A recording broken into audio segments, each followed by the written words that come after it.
தருவது எதை தருவது எந்த நேசு நாயகா உனக்கு பொன்னை தருவதா பொருளை தருவதா மண்ணில் வந்த மாதவா உனக்கு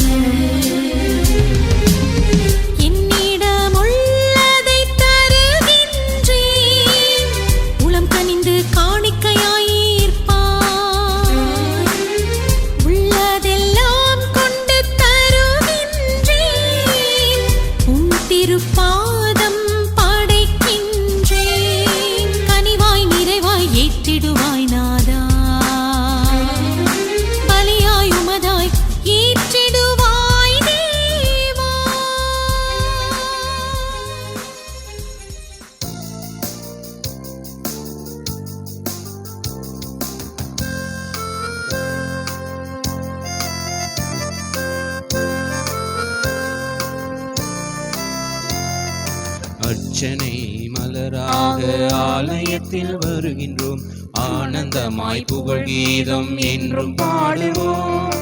அர்ச்சனை மலராக ஆலயத்தில் வருகின்றோம், ஆனந்தமாய் புகழ் கீதம் என்றும் பாடுவோம்.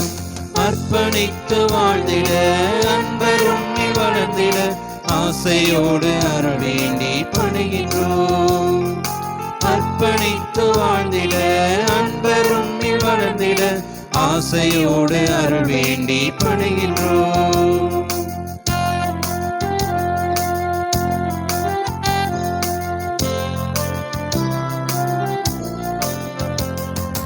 உமது வார்த்தையை எங்கள் வாயில் ஊட்டினீர், உமது பாதையை எங்கள் பாதையாக்கினீர். உமது மாட்சியை எம்மில் துளங்க செய்கின்றீர், உமது சாட்சியாய் நாங்கள் விளங்க சொல்கின்றேன். கட்டி எழுப்பு நட்டு வைக்க எம்மை அனுப்பினீர், வைக்க எம்மை அனுப்பினீர். அஞ்சாதீர் என்று எம்மை காத்து வருகின்றீர். அர்ச்சனை மலராக ஆலயத்தில் வருகின்றோம், ஆனந்தமாய் புகழ் கீதம் என்றும் பாடுவோம்.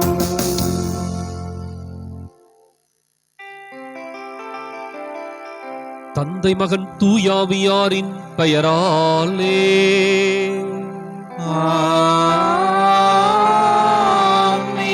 நமக்காக பலியாகி உயிர்த்தெழுந்த நம் தலைவராகிய இயேசு கிறிஸ்துவின் அருளும் கடவுளின் அன்பும் தூயாவியாரின் தோழமையும் உங்கள் அனைவரோடும் இருப்பதாக. உம் ஆன்மாவோடும் இருப்பதாக. இயேசு கிறிஸ்துவின் அன்பிற்குரிய அருமையான சகோதர சகோதரிகளே, உங்கள் அனைவரையும் இன்றைய திருப்பலிக்கு வருக என அன்போடு அழைக்கின்றேன். பிறப்பும் இறப்பும் எப்படி உண்மையான நிகழ்வுகளோ அதே போல உயிர்ப்பும் ஒவ்வொரு மனிதனுடைய வாழ்க்கையிலும் நடைபெறுகின்ற ஒரு சம்பவம். இன்றைக்கு உயிர்ப்பு என்பது மீண்டும் இறைவனோடு நாம் இணைவதற்கான ஒரு வழித்தடம் என்பதை உணர்ந்து கொண்டவர்களாக உயிர்ப்பு வாழ்க்கையிலே ஆண்டவரோடு இணைந்திருக்கக்கூடிய பேற்றை பெற்றுக்கொள்ள இந்த மண்ணுலக வாழ்க்கையிலே சிறப்பாய் வாழ இந்த திருப்பலியில் நம்பிக்கையோடு மன்றாடுவோம். இன்றைய திருப்பலியானது பட்டமரத்தார் வீடு ரத்னசாமி தெரசா கருத்துப்படி உத்தரிக்கின்ற ஆன்மாக்களுக்காக ஒப்புக் கொடுக்கப்படுகின்றது. சகோதர சகோதரிகளை, தூய மறை நிகழ்வுகளை கொண்டாட நாம் தகுதி பெறும் பொருட்டு நாம் பாவங்களை ஏற்றுக்கொள்வோம்.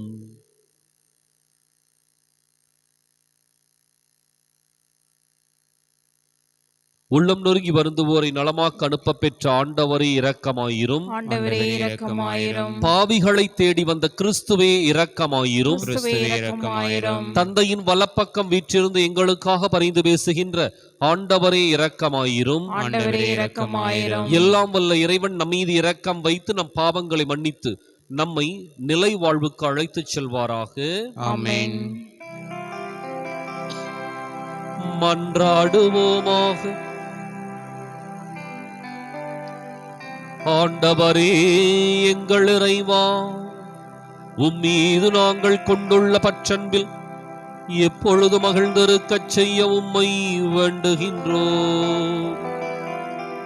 ஏனெனில் அனைத்து நன்மைகளுக்கு மூச்சாகிய உமக்கு நாங்கள் என்றும் பணிபுரிவதால் முடிவில்லா முழுமையான மகிழ்வை பெற்றுக் கொள்வோமாக. உம்மோடு தூயாவியாரின் ஒன்றிப்பில் இறைவனாய் என்றென்றும் வாழ்ந்து ஆட்சி செய்கின்ற எங்கள் ஆண்டவரும் உம் திருமகனுமாகிய இயேசு கிறிஸ்து வழியாக உம்மை மன்றாடுகின்றோம்.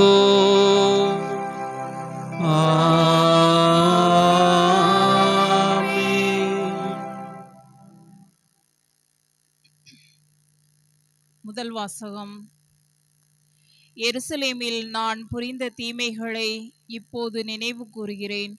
துயர மிகுதியால் அழிந்து கொண்டிருக்கின்றேன். மக்கபேயர் முதல் நூலிலிருந்து வாசகம். அதிகாரம் 6, இறைவசனங்கள் 1 முதல் 13 வரை. அந்நாட்களில் அந்தியோக்கு மன்னன் மேற்கு மாநிலங்கள் வழியாக சென்றபோது பாரசீக நாட்டு எலிமாய் நகர் பொன், வெள்ளி ஆகியவற்றுக்குள் புகழ் பெற்றது என்று கேள்விப்பட்டான். அதன் கோவிலில் மிகுந்த செல்வம் இருந்தது என்றும், கிரேக்க நாட்டை முதல் ஆண்ட மாசிடோனியா மன்னரான பிலிப்பின் மகன் அலெக்சாண்டர் அங்கே விட்டு சென்றிருந்த பொற்கேடயங்களும் மார்பு கவசங்களும் படைக்கலன்களும் அங்கு இருந்தன என்றும் அறிய வந்தான்.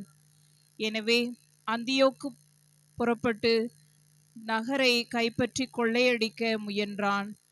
ஆனால் முடியவில்லை. ஏனெனில் அந்த நகர மக்கள் அவனது திட்டத்தை அறிந்திருந்தார்கள். அவர்கள் அவனை எதிர்த்து போரிட்டார்கள். ஆகவே அவன் பின்வாங்கி பெரும் ஏமாற்றத்துடன் அங்கிருந்து பாபிலோனுக்கு தப்பிச் சென்றான். யூதேயா நாட்டை எதிர்த்து சென்றிருந்த அவனுடைய படைக்கலன் முறியடிக்கப்பட்ட செய்தியை அவன் பாரசீகத்தில் இருந்தபோது தூதர் ஒருவர் அவனுக்கு அறிவித்தார்.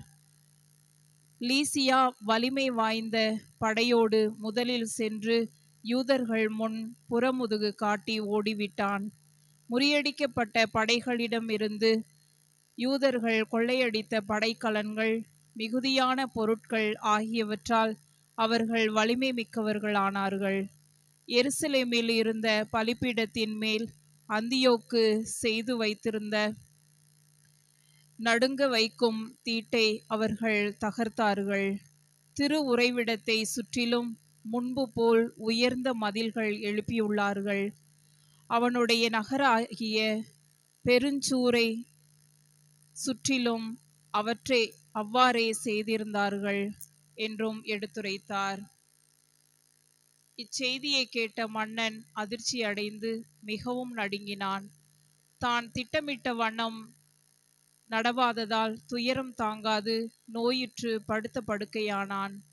கடும் துயரம் அவனை ஆட்கொண்டதால் அங்கு பல நாள் கிடந்தான். தான் விரைவில் சாகவிருந்ததை உணர்ந்தான். ஆகவே அவன் தன் நண்பர் எல்லாரையும் அழைத்து, என் கண்களினின்று தூக்கம் அகன்று விட்டது. கவலையினால் என் உள்ளம் உடைந்து விட்டது. எவ்வளவு துயரத்திற்கு ஆளானேன். இப்போது எத்துணை பெரும் துயரக்கடலில் அமிழ்ந்துள்ளேன். நான் ஆட்சியில் இருந்தபோது அன்பு செலுத்தி அன்பு பெற்றேனே என்று எனக்குள் சொல்லிக் கொண்டேன். ஆனால் எருசலேமில் நான் புரிந்த தீமைகளை இப்போது நினைவு கூறுகிறேன். அங்கு இருந்த பொன், வெள்ளி கலன்கள் அனைத்தையும் கவர்ந்து சென்றேன். யூதேயாவில் குடியிருந்தவர்களை காரணமின்றி அழித்தொழிக்கும்படி கட்டளையிட்டேன். இதனால் தான் இந்த கேடுகள் எனக்கு வந்துற்றன என நான் அறிவேன். இப்போது அயல் நாட்டில் துயர மிகுதியால் அழிந்து கொண்டிருக்கிறேன் என்று கூறினான். ஆண்டவர் வழங்கும் அருள்வாக்கு. இறைவனுக்கு நன்றி. பதிலுரை பாடல் பல்லவி. ஆண்டவரே, நீர் அளிக்கும் விடுதலை குறித்து அகமகிழ்வேன். ஆண்டவரே, நீர் அளிக்கும் விடுதலை குறித்து அகமகிழ்வேன். ஆண்டவரே, என் முழு இதயத்தாலும் உம்மை புகழ்வேன். வியத்தகு உம் செயல்களையெல்லாம் எடுத்துரைப்பேன். உம்மை முன்னிட்டு மகிழ்ந்து களி கூறுவேன். உன்னதரே, உமது பெயரை போற்றி பாடுவேன். பல்லவி. ஆண்டவரே, நீர் அளிக்கும் விடுதலை குறித்து அகமகிழ்வேன். ஆண்டவரே, நீர் அளிக்கும் விடுதலையை குறித்து அகமகிழ்வேன். என் எதிரிகள் பின்னிட்டு திரும்புவார்கள். உமது முன்னிலையில் இடறி விழுந்து அழிவார்கள். வேற்றினத்தாரை கண்டித்தீர், பொல்லாரை அழித்தீர். அவர்களது பெயர் இனி இராதபடி அடியோடு ஒழித்துவிட்டீர். பல்லவி. ஆண்டவரே, நீர் அளிக்கும் விடுதலை குறித்து அகமகிழ்வேன். ஆண்டவரே, நீர் அளிக்கும் விடுதலையை குறித்து அகமகிழ்வேன். வேற்றினத்தார் வெட்டின குழியில் அவர்களே விழுந்தனர். அவர்கள் மறைத்து வைத்திருந்த வலையில் அவர்கள் கால்களை சிக்கிக் கொண்டன. மாறாக வறியவர் என்றுமே மறக்கப்படுவதில்லை. எளியோரின் நம்பிக்கை ஒருபோதும் வீண் போகாது. பல்லவி. ஆண்டவரே, நீர் அளிக்கும் விடுதலை குறித்து அகமகிழ்வேன். ஆண்டவரே, நீர் அளிக்கும் விடுதலை குறித்து அகமகிழ்வேன்.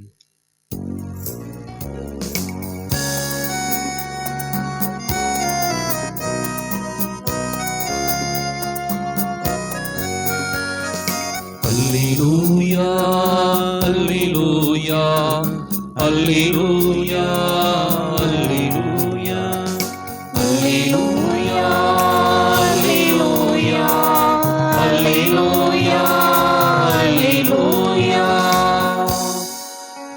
நம் மீட்பராகிய கிறிஸ்து இயேசு சாவை அழித்து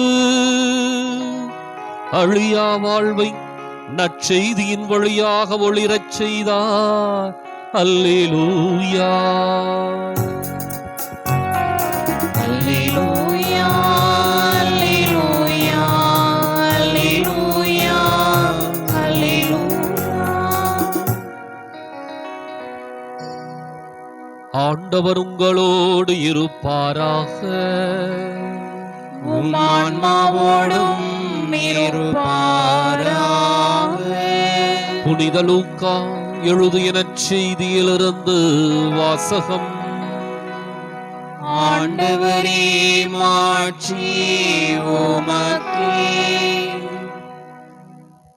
அதிகாரம் 20, இறைவாக்கியங்கள் 27 முதல் 40 முடிய.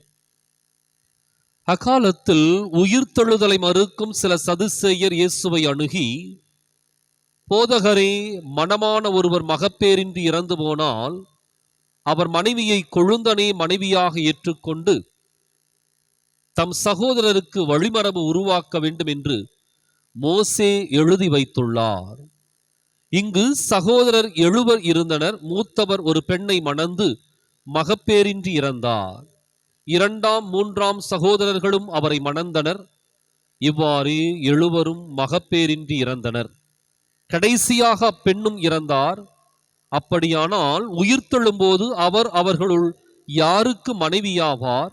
ஏனெனில் 7 அவரை மனைவியாக கொண்டிருந்தனரே என்று கேட்டனர்.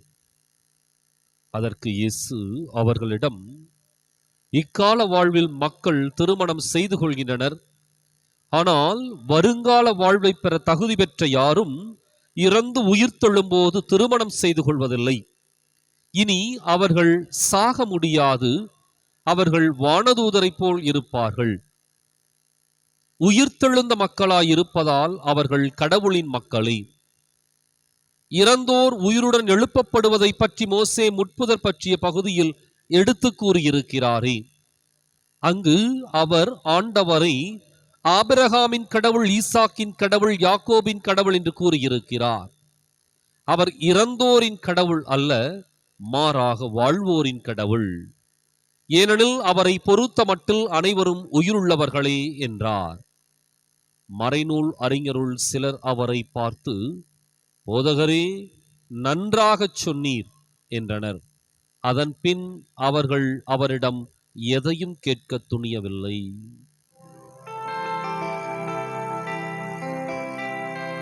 ஆண்டவரின் அருள்வாக்கு. கிறிஸ்துவே, உமக்கு புகழ்.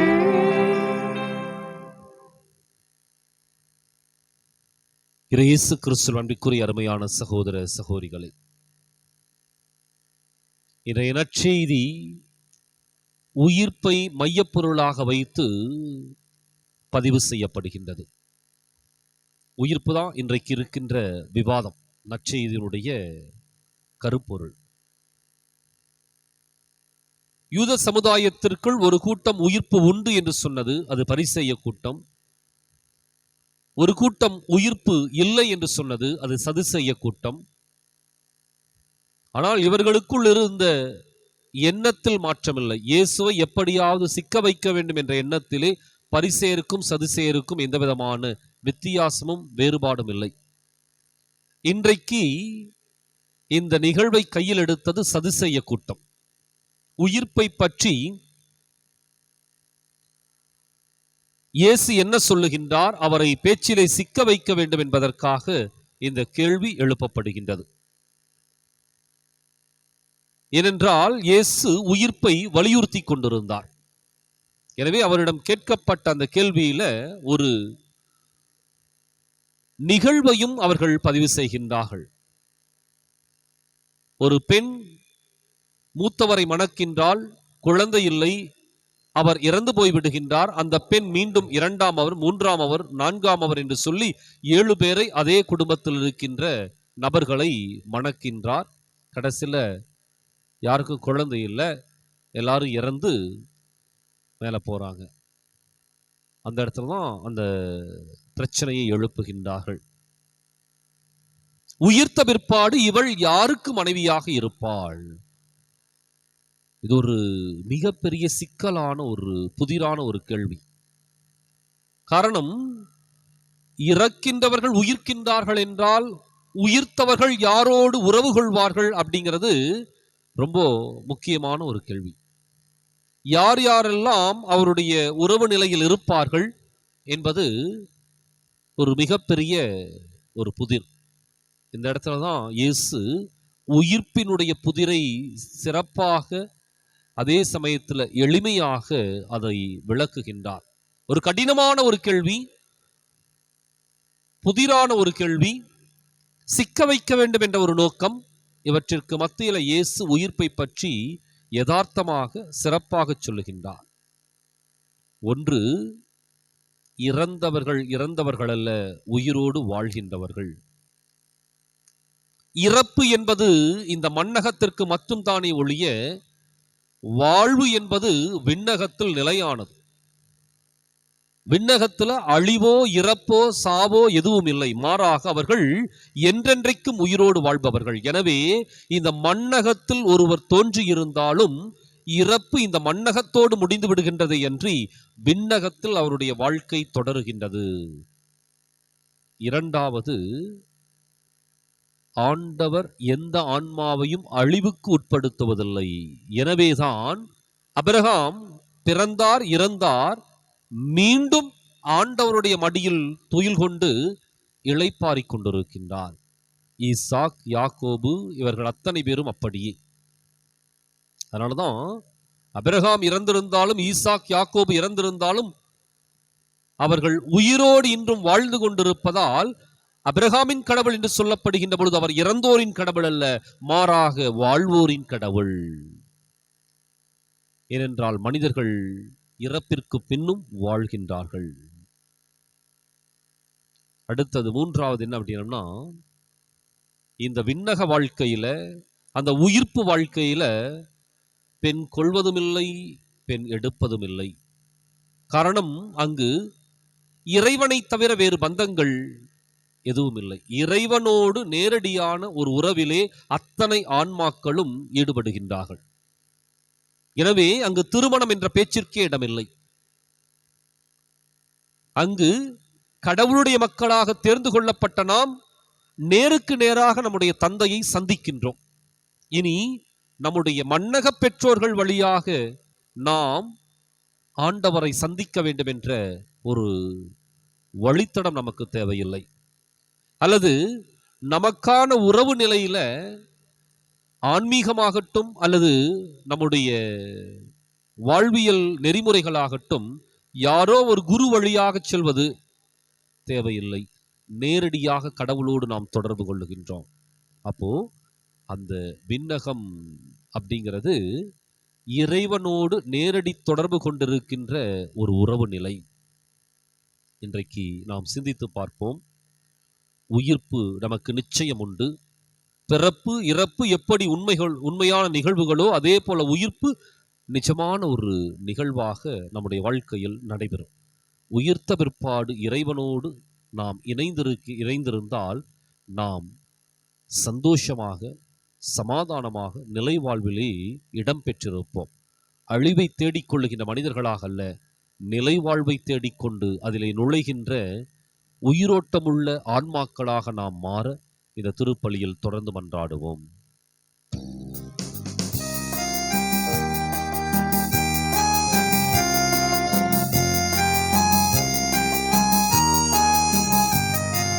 காணிக்கை தந்தோம் கர்த்தாவே, ஏற்றுக்கொள்ளைமையை இப்போது கண்கொண்டு பாரும் கடவுளின் மகனே, காணிக்கையார் தந்தாய் நீதானே. காணிக்கை தந்தோம் கர்த்தாவே, ஏற்றுக்கொள்ளைமையை இப்போதே.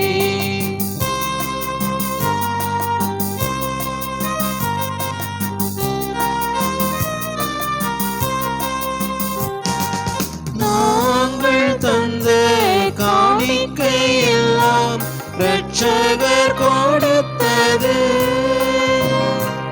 மேகம் சிந்தும் நீர்த்துளி எல்லாம் பூமி கொடுத்தது. காலங்கள் மாறும், கோலங்கள் மாறும்,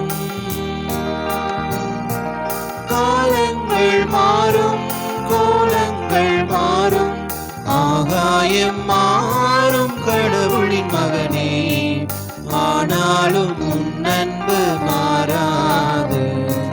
காணிக்கை தந்தோம் கர்த்தாவே, ஏற்றுக்கொள் எம்மை இப்போதே. சகோதர சகோதரிகள், என்னுடையதும் உங்களுடையதுமான இப்பலி எல்லாம் வல்ல தந்தையாக இறைவனுக்கு ஏற்றதாகும்படி மன்றாடுங்கள்.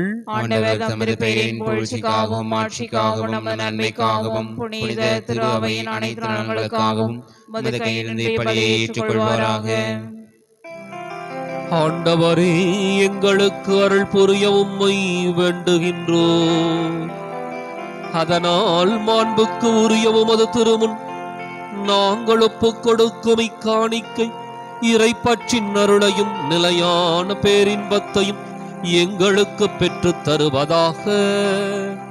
எங்கள் ஆண்டவராகிய கிறிஸ்து வழியாக உம்மை மன்றாடுகின்றோம்.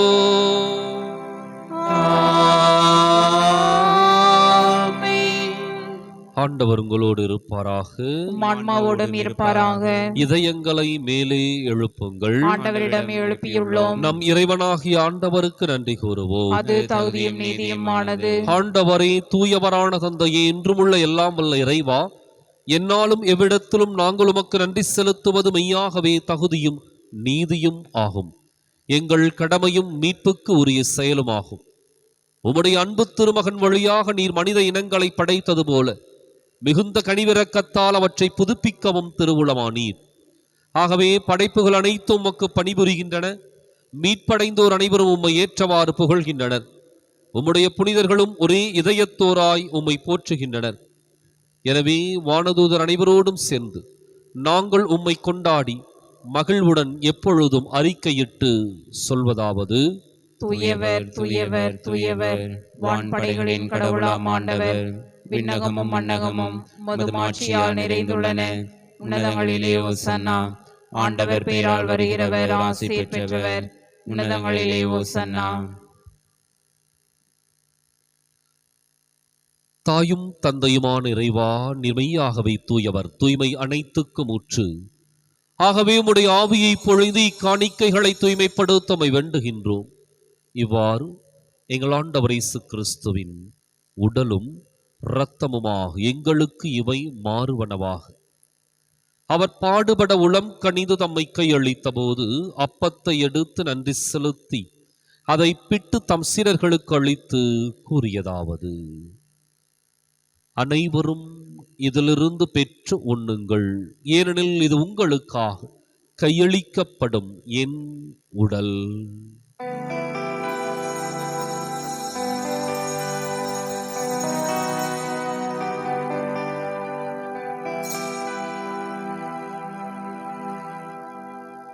அவன் நம்மை இரவு விருந்தை அருந்திய பின் கிண்ணத்தையும் எடுத்து மீண்டும் உமக்கு நன்றி கூறி தம் சீடர்களுக்கு அளித்து அவர் கூறியதாவது: அனைவரும் இதிலிருந்து பெற்று பருகுங்கள், ஏனெனில் இது புதிய நிலையான உடன்படிக்கைக்கு உரிய என் இரத்தத்தின் கிண்ணம். இது பாவ மன்னிப்புக்கென்று உங்களுக்காகவும் பலருக்காகவும் சிந்தப்படும். இதை என் நினைவாகச் செய்யுங்கள்.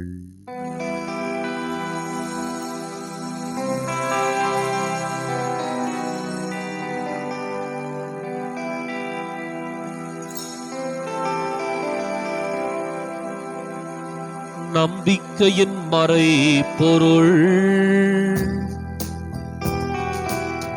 ஆண்டவரே, நீர் வரும் அளவும் உமது இறப்பினை அறிக்கை இடுகின்றோம், உமது உயிர்ப்பினையும்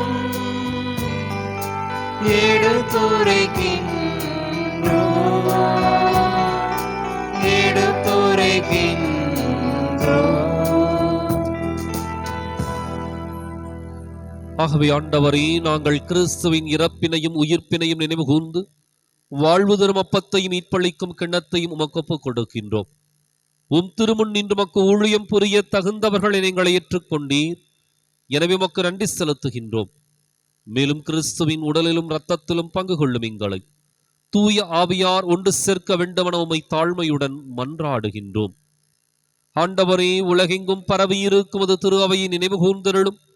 எங்கள் தலைமை தந்தை பிரான்சிஸ், எங்கள் மறைமாவட்ட தலைமை தந்தை பீட்டர் அபீர், எல்லா திருநிலையினராகிய அனைவரோடும் உமது திரு அவை அன்பில் நிறைவு பெறச் செய்தருளும்.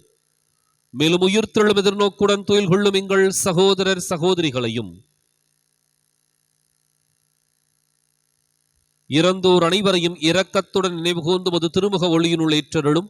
எங்கள் அனைவர் மீதும் இரக்கமாயிரும். கடவுளின் கன்னித்தாயான புனித மரியா, அவருடைய கணவரான புனித யோசேப்பு, புனித திருத்தூதர்கள், இவ்வுலகிலும் உகந்தவராய் இருந்தோர் ஆகிய புனிதர் அனைவருடனும் நாங்கள் நிலை வாழ்வில் பங்கு கொள்ளும் தகுதி பெற்று உம் திருமகன் இயேசு கிறிஸ்து வழியாக உம்மை புகழ்ந்தேத்தும் வரமருள உம்மை மன்றாடுகின்றோம்.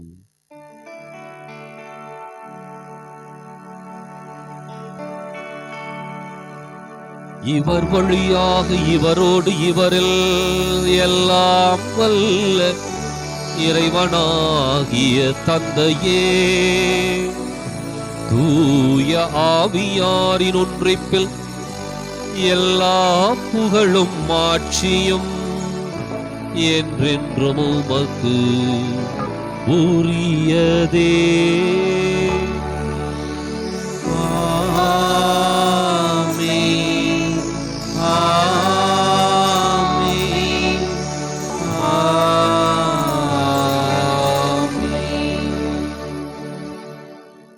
கடவுளை நம் தந்தை என அழைக்க இயேசு நமக்கு கற்பித்தார். எனவே நாம் அனைவரும் இணைந்து துணிந்து சொல்லுவோம்: விண்ணுலகில் இருக்கின்ற எங்கள் தந்தையே, உமது பெயர் தூயது என போற்ற பெறுக. உமது ஆட்சி வருக. உமது திருவுளம் விண்ணுலகில் நிறைவேறுவது போல மண்ணுலகிலும் நிறைவேறுக. எங்கள் அன்றாட உணவை இன்று எங்களுக்கு தாரும். எங்களுக்கு எதிராக குற்றம் செய்வோரை நாங்கள் மன்னிப்பது போல எங்கள் குற்றங்களை மன்னியும். எங்களை சோதனைக்கு உட்படுத்தாதேயும், தீமையிலிருந்து எங்களை விடுவித்தருளும். ஆண்டவரே, தீமை அனைத்திலிருந்தும் எங்களை விடுவித்து எங்கள் வாழ்நாளில் அமைதியை கனிவுடன் அருளும் மன்றாடுகின்றோம். உமது இரக்கத்தின் உதவியால் நாங்கள் பாவத்திலிருந்து எப்போது விடுதலை பெற்று யாதொரு கலக்கமும் இன்றி நலமாயிருப்போமாக. நாங்கள் எதிர்நோக்கி இருக்கும் பேரின்பத்துக்காகவும் எம் மீட்பராகிய இயேசு கிறிஸ்துவின் வருகைக்காகவும் காத்திருக்கின்றோம். ஏனெனில் ஆட்சியும் வல்லமையும் மாட்சியும் என்றென்றும் உமதே. ஆண்டவரே இயேசு கிறிஸ்துவை, அமைதியை உங்களுக்கு விட்டுச் செல்கின்றேன், என் அமைதியே உங்களுக்கு அளிக்கின்றேன் என்றும் திருத்தூதர்களுக்கு மொழிந்தீரே. எங்கள் பாவங்களை பாராமல் உமது திரு அவை நம்பிக்கையை கண்ணோக்கி உமது திருவுளத்துக்கு ஏற்பதற்கு அமைதியும் ஒற்றுமையும் அளித்தருள்வீராக. என்றென்றும் வாழ்ந்து ஆட்சி செய்கின்றவர் நீரே. ஆமென். ஆண்டவருடைய அமைதி உங்களோடு என்றும் இருப்பதாக. உம் ஆன்மாவோடும் இருப்பதாக. ஒருவருக்கொருவர் அமைதியை பகிர்ந்து மகிழ்வோம். உலகின் பாவங்களை போக்கும் இறைவனின் செம்மறியே எங்கள் மேல் இரக்கமாயிரம். உலகின் பாவங்களை போக்கும் இறைவனின் செம்மறியே எங்கள் மேல் இரக்கமாயிரம். உலகின் பாவங்களை போக்கும் இறைவனின் செம்மறியே எங்களுக்கு அமைதியை அளித்தருளும்.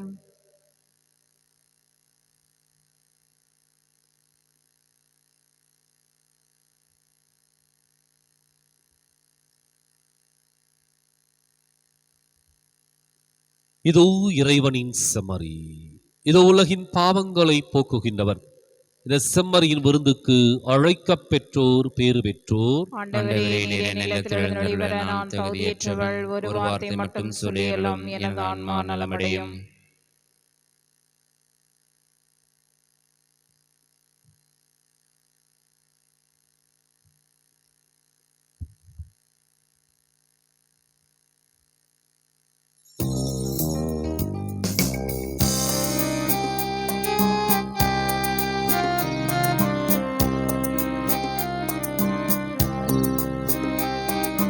வழிகாட்டும் என் தெய்வமே,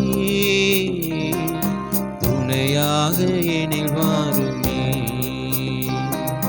வழிகாட்டும் என் தெய்வமே, துணையாக எனில் வாருமே. நதி மீது அலைந்தாடும் மகள் போலவே, கதி ஏதும் தெரியாமலே நான் தடுமாறும் நிலை பாருமே. அன்பாகி அருளாகி என்னோடு ஒன்றாய், துயரோடு போராடும் என் வாழ்வின் நலமாய் என்னை தாங்கும் என் தெய்வமே, என் நிழலாக எழும் தெய்வமே. என்னாலும் உன்னை தேடும் வரம் கேட்கிறேன், உன் பாத நிழலாடும் மனம் கேட்கின்றேன். நீ இன்றி மண்ணில் வளமில்லையே, நிலமின்றியே உயிர் வாழ்வில்லையே. என்னாலும் உன்னை தேடும் வரம் கேட்கின்றேன், உன் பாத நிழலாடும் மனம் கேட்கின்றேன். என்னை காக்கும் என் தெய்வமே, என் உயிராக எழும் தெய்வமே.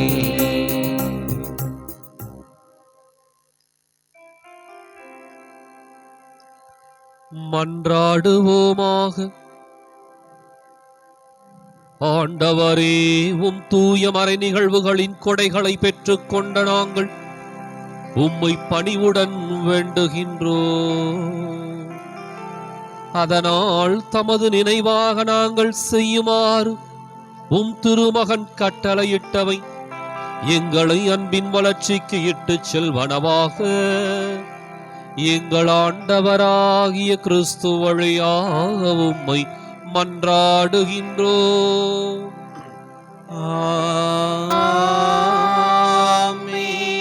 ஆண்டவர் உங்களோடு இருப்பாராக.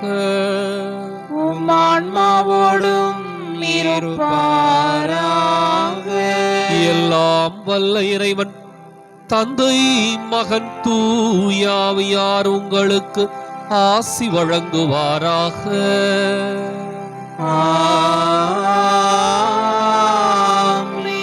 கிறிஸ்துவின் அன்பிலும் அருளிலும் வாழ சென்று வாருங்கள். திருப்பலின் நிறைவேறிற்று. இறைவனுக்கு நன்றி. வலது வாய்க்காலுக்காக ஜெபம். அன்பு தந்தை இறைவா, அன்பு தந்தையே இறைவா, கேளுங்கள் கொடுக்கப்படும், கேளுங்கள் கொடுக்கப்படும், தட்டுங்கள் திறக்கப்படும், தட்டுங்கள் திறக்கப்படும், தேடுங்கள் கண்டடைவீர் தேடுங்கள் கண்டடைவீர் என்ற இறைவார்த்தையில் நம்பிக்கை வைத்து ஜெபித்த பொழுது கிடைத்த எல்லா நன்மைகளுக்காகவும் உமக்கு நன்றி கூறுகின்றோம். எங்களுடைய பகுதிக்கு தேவையான வாழ்க்கைக்கு தேவையான குடிநீர் திட்டங்களை நிறைவேற்றி குடிநீர் திட்டங்களை நிறைவேற்றி எங்களுடைய இல்லங்களுக்கு எங்களுடைய இல்லங்களுக்கு நல்ல குடிதண்ணீரை பெற்றுக் கொடுத்ததற்காக உமக்கு நன்றி கூறுகின்றோம். எங்களுடைய நீண்டகால போராட்டமான வலது வாய்க்கால் திட்டத்திற்கு உரிய அரசு ஆணையை பெற்று போதுமான நிதியை ஒதுக்கி எங்களுடைய தண்ணீர் அவகாசத்தையும் மீட்டெடுத்து கொடுத்ததற்காக உமக்கு நன்றி கூறுகின்றோம். இத்திட்டம் சிறப்பாக தொடங்கப்பட்டிருக்கிற இவ்வேளையில் இதனை விரைந்து நிறைவு செய்து கொடுப்பீராக. இவற்றை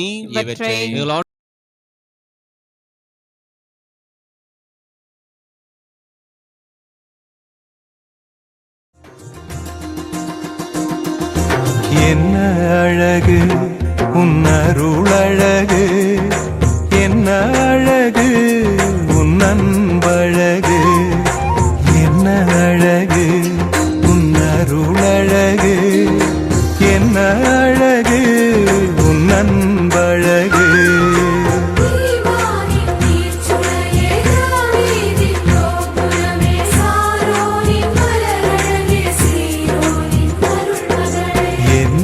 அழகு உன்னருளழகு, என்ன அழகு உன் அன்பழகு.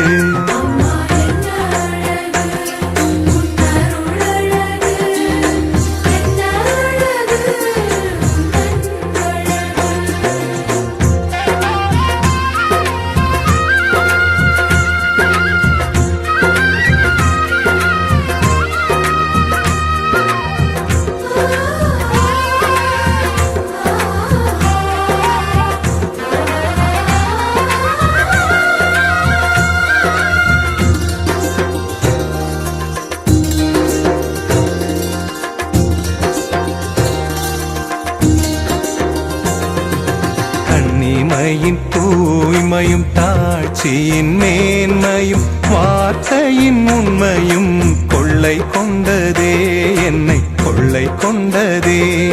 உன் கண்ணிமையின் தூய்மையும் தாட்சியின் மேன்மையும் வார்த்தையின் உண்மையும் கொள்ளை கொண்டதே, என்னை கொள்ளை கொண்டதே. இயேசுவின் தாசனா என்னை வாழ வைத்ததே, இயேசுவின் தாசனா என்னை வாழ வைத்ததே. அன்பே அருளே அமுதே அழகே நீ